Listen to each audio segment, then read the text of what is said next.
L'eau, lorsqu'elle n'est pas manipulée, revient toujours à l'étal. Donc, que ce soit une tasse, une baignoire, une piscine, un lac ou un océan, c'est plat. Bien sûr, le mouvement naturel n'est pas pris en compte et ne correspond pas à une courbe. Nous avons zéro image authentique de la NASA. Elles sont toutes composites. Même la NASA admet qu'ils photoshopent leurs images. C'est photoshopé, c'est vrai, mais il faut que ça le soit. À plusieurs occasions, la NASA a reconnu qu'il était impossible d'aller au-delà de l'orbite basse terrestre, qui est entre 160 km et 2000 km d'altitude. Ce qui est intéressant, c'est qu'on nous dit que la Lune est à 383 000 km, ce qui fait une différence de 381 092 km. Peu importe que vous soyez au niveau de la mer ou sur le toit d'un immeuble, en haut d'une montagne, dans un ballon à air chaud ou un avion, ou que vous regardiez des prises de ballons amateurs en haute altitude, l'horizon ne manque jamais d'être à hauteur d'yeux. Que vous regardiez Toronto à l'horizon depuis Niagara-on-the-Lake, distant de 50 km, ou Chicago à l'horizon depuis Union Pier, distant de 69 km, ou même l'île d'Oahu depuis l'île de Kauai, ce qui fait presque 160 km de centre à centre, ou 118 km entre les points les plus proches, vous ne verrez aucune courbure là où il devrait y en avoir une. Selon le théorème de Pythagore, qui détermine que la courbure de la Terre est de 20 cm tous les 1600 mètres au carré, Oahu ne devrait pas être visible du tout, alors qu'elle l'est complètement. En 1887, Albert Michelson et Edward Morley ont réalisé ce que l'on appelle l'expérience Michelson-Morley.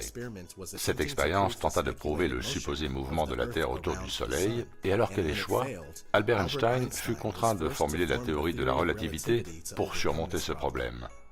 En fait, à chaque fois que la science mainstream est confrontée à des résultats non désirés, elle trouve une solution de rechange qui n'est pas du tout de la vraie science. Le Soleil est prétendument à 150 millions de kilomètres avec un rayon supposé à plus de 644 000 kilomètres. Mais il est facile de prouver sa proximité et sa petite taille en observant l'origine des rayons crépusculaires dans le ciel. Si le ciel était réellement à 150 millions de kilomètres, il serait impossible d'observer ces rayons avec un tel angle, car ceux-ci seraient constamment à angle droit. Selon la théorie du globe, une éclipse lunaire se produit quand le Soleil, la Terre et la Lune sont alignés. Mais il a été officiellement reconnu que depuis le XVe siècle, plus de 50 éclipses se sont produites alors que le Soleil et la Lune étaient visibles au-dessus de l'horizon. F. H. Cook, The Terrestrial Plane. C'est une idée fausse commune de croire que l'ombre de la Terre provoque les phases lunaires. Même les prêtres et les pasteurs de la science-religion admettent ce fait.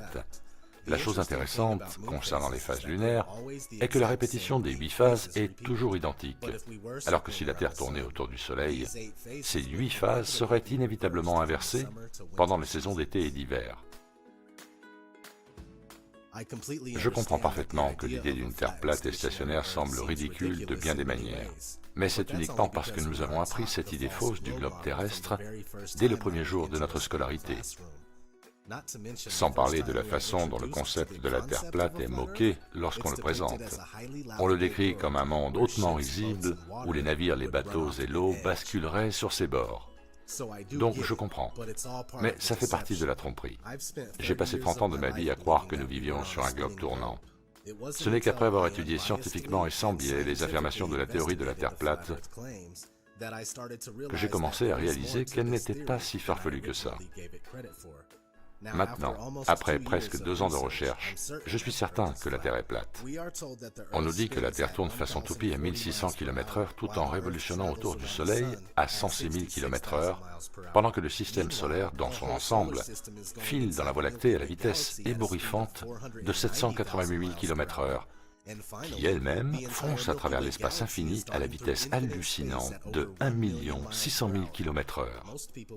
La plupart des gens croient à ça, et pourtant, chaque tentative de prouver la rotation de la Terre a échoué. La même chose pour la courbure. Ça n'a jamais été prouvé, et on ne la voit que dans les films, les images composites de la NASA, ou lorsque nous regardons à travers un objectif fisheye.